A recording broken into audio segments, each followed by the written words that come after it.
Another day, another video. Welcome back to the channel, everybody. Today we are watching Young Sheldon. This is the 7th episode of the first season. Hope you guys have been enjoying it so far. If you'd like to watch today's full episode, it is available for free in the link in the description below. Just click on it, put a password in, and enjoy.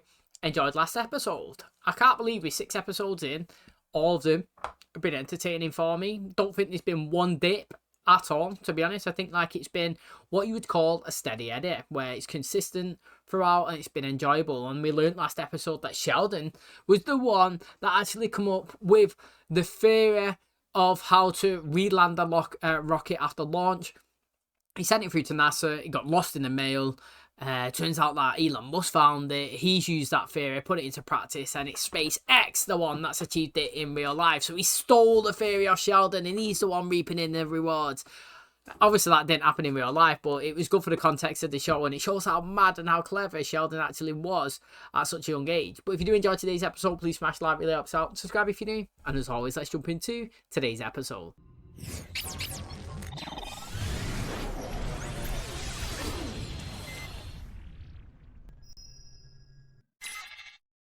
Average American consumes 55 pounds of beef per year. And then there's Texas, where we can knock that off in a couple of months. Howard's mum loved the brisket. You're spitting the best brisket in Texas all over the damn table. Close your mouth when you eat. Or aim your face the other way. Connie, one of these days you gotta give me the recipe. You bet, for sure. Go get a piece of paper and a pencil. I'll write it down for you. Okay. It's happening. That's the fastest I've seen him run. It's the only time I've seen him run. Now, this is for your eyes only. You're not to share it with anybody. I would never. You're a horrible person. You are a horrible person. Ain't I? You kids excited for the church picnic tomorrow? Not really. I don't know.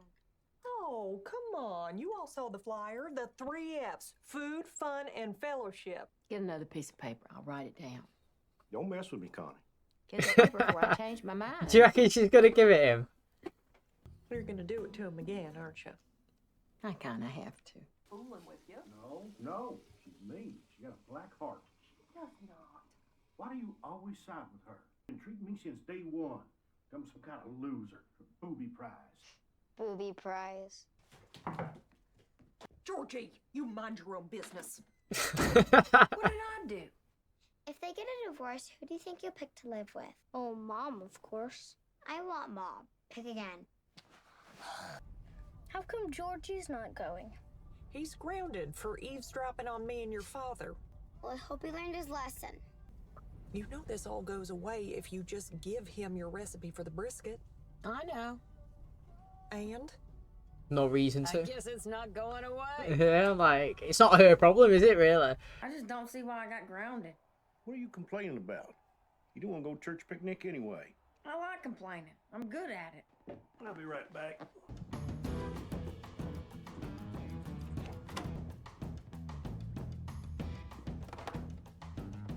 What are you doing? Nothing. Get out of here. You're looking for a brisket recipe. All of a sudden you got smart. Ooh. Found it? No, this is our French toast. Not looking for French toast. Be cool. I'm cool, you be cool. Real cool. They're not both straight. He thought I wrote it down. Need help putting the kids down? No, thank you. I've been taking care of them all day. I think I can finish the job. Oh, come on. Don't do that. Don't do what? Never mind. Sorry, I just needed a break from your mother. Yeah? Well, you took a break from your family. How long is this feud between you two gonna go on? That's up to her. What do you want? Don't be that way. I brought you a cold one. Before they go into the convo, imagine she gets him drunk and tells him, and then he can't remember. Kind of like when his character went into the Big Bang Theory and he was somebody else, he wasn't who he is now. And like he apologized to Leonard, and then when he woke up, he couldn't remember it. And that could be the same situation. She's like, yo, mate, I've told you. You didn't remember it. That's not my fault. You know what I mean? You had it and you didn't get it. Still don't like you. Would this change your feelings? What changed your mind? You're not going to the picnic today? That hurt Mary and the twins. George, what you have in your hand is the exact step-by-step instructions on how to make my brisket. Hope that someday, when the time is right, you will see fit to share it with one of your children. Jack and his... Oh, what do you think? What a dope. Oh, she chatted. I need 12 pounds of prime Angus with a medium decal, ideally slaughtered in the spring, no later than mid-June. MEEMAW had him drive to New Orleans to buy ground coffee from Cafe Du Monde and 7 ounces of something called Holy Ghost root from a voodoo woman named Madame Laveau. Finally, the cooking began. How long do you barbecue it? Hours of 14 cooking hours. and basting. I did not realise it takes that long. Finally time to let the meat rest.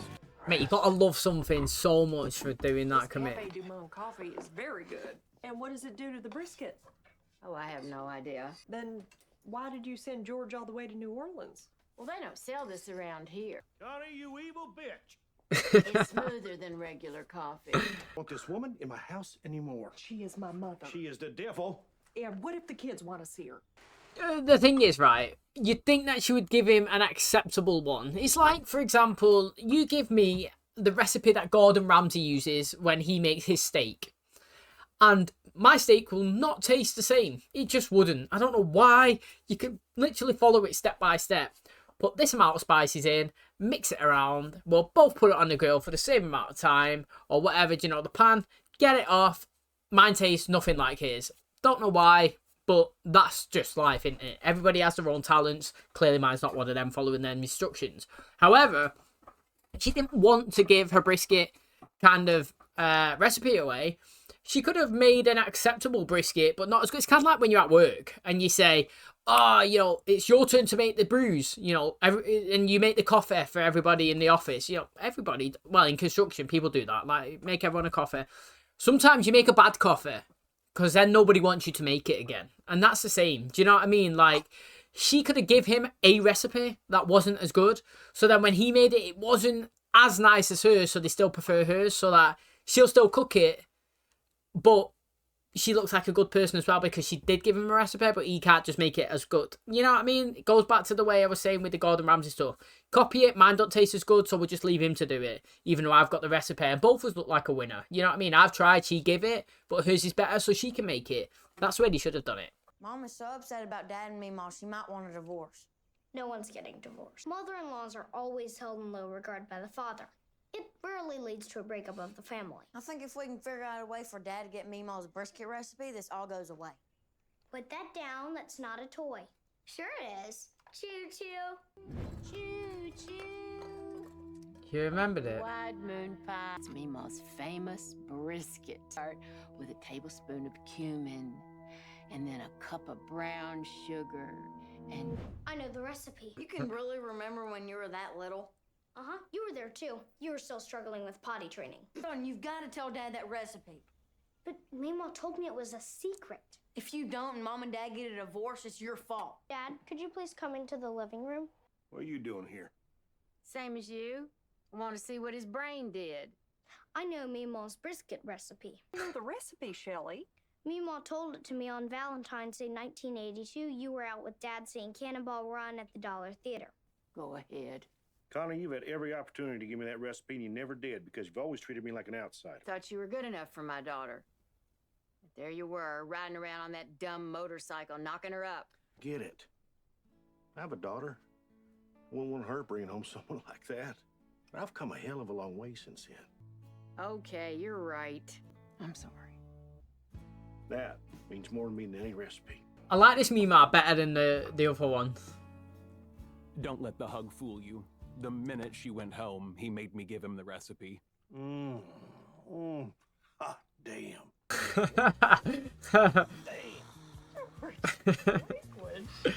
Sheldon, want some? No thank you, I'm not hungry. If that's what you say, idyllic memory is like. So, for example, he said that he can remember things pretty much whenever it was, the date, the time, and all that. You know what I mean? Like, we've seen future Sheldon pretty much know everything that everybody does. However, like, I wonder how it works, you know? So, for example, is it just instantaneous? Does he replay the whole, like, motion and movement like that? How do you visually see it? Is it words telling you, like, it was this, and this? Or do you watch it play out in your head and you're like, ah, that's what it was? Do you understand what I mean? Like, for example, if you speak two languages, yeah, if I was naturally English, for example, and then I went to Spain and I spoke fluent Spanish, if somebody's speaking to me in Spanish, I'd be interested, does it go in your head as Spanish, or does it go in your head as English? You convert it to Spanish and then you speak Spanish. It's the same as, you know what I mean? That's what I'm trying to say. Like, the process and how your head does it, it could be Spanish versus Spanish, or it could be Spanish, English, Spanish. And it's like there, you know, does he hear it, replay the movement of the whole situation and then relay it? Or does he hear it and then it just naturally clicks and he just knows it and he says it? Or does his voice narrate it and he portrays it? You know what I mean? Like, it's mad, the different things and scenarios and people's brains and how everybody thinks. But, you know, Brisket is top tier. Honestly, it really is. It's so good. I love going to smokehouses. I love it, love it, love it. Brisket is so, so good. I love like pulled pork and any sort of smoked beef. Oh, it is great. However, I don't like pork belly. It's too fatty, too chewy. It's not my best. But I never realised as well how long it actually takes to make something like that. You know, he was saying it was smoked for like 14 hours and he was sitting there and he was tending to it and there's all the rubs and the preparing before it. It's commitment. It is commitment. I mean, I suppose if it tastes absolutely unreal, you do it. But I mean, it's a graft at the same time. And I don't think, I'd rather just pay somebody out of a store or something to make it than the effort. And it sounds lazy, but it is such a graft to make it yourself. Okay, that is going to wrap up today's episode. Thanks so much for checking out the channel today. Hope you guys enjoyed it. I mean, I think it's very good so far. I'm actually you know, happy with the way the show started. You know, I actually thought the intro was proper random in the first episode. It's dead short, it's dead random. A cow turned up, I was like, what's going on? You know what I mean? And then I think a few episodes in, a cow wasn't there, and like a haystack kind of like rolled and he kicked it, and it's like, what's going on again? But now, after 7 episodes in, I'm like, hey, sing along, mate. Like, honestly, I'm really enjoying it. And like, just the vibe that the show's giving out, it's kind of happy vibe, to be honest. You know, nothing really negative's kind of happened, and I don't know if is it catered towards adults, as kids? I'm not really too sure, because obviously it's the kids in the show, but it's like an adult kind of comedy. And I mean, is it even a comedy? Like, what bracket does it fall under? I mean, I'm fully entertained, but now speaking about it, I don't think I've laughed like, ha, ha, ha, that's funny. Do you know what I mean? Where I have done multiple times in other shows, but like, I've never watched an episode that in the first 7 I thought, oh, I didn't enjoy that. And it's strange, isn't it? Honestly, really, really strange. But I think it started off really well. And, you know, I'm happy with how it's going. And, you know, I like how this episode was kind of about the dad, you know, Georgie. Like, he was, you know, it's not always about the kids, and you can bring the MEEMAW and you can bring the mum in, you can bring the dad in, do you know what I mean? And they can establish their own feelings and stories. And MEEMAW was saying to him, like, yeah, God, right, I was treating you different, you know, like, you was this guy, got my kid knocked up on a motorbike and all, but it's like, yo, that is time ago. Honestly, that is so long ago. You could have been angry and upset then, but what about now? You got 3 grandkids, you know, my husband, do I look after the family? Do you like me now, present day me? You know what I mean? Like, don't judge me from the past, judge me from the present. How do I treat the family? Do I make them safe? Do you know what I mean? So it's good that they kind of squashed the beef, and he's got his recipe as well. And it shows how young Sheldon was to still be remembering stuff at 23 months old or whatever. It's madness, honestly, it is. But that is another episode in the belt. Thanks for checking it out. If you did enjoy it, please smash the like, really helps out. Subscribe if you're new. And as always, I'll catch you in the next one. Cheers, guys.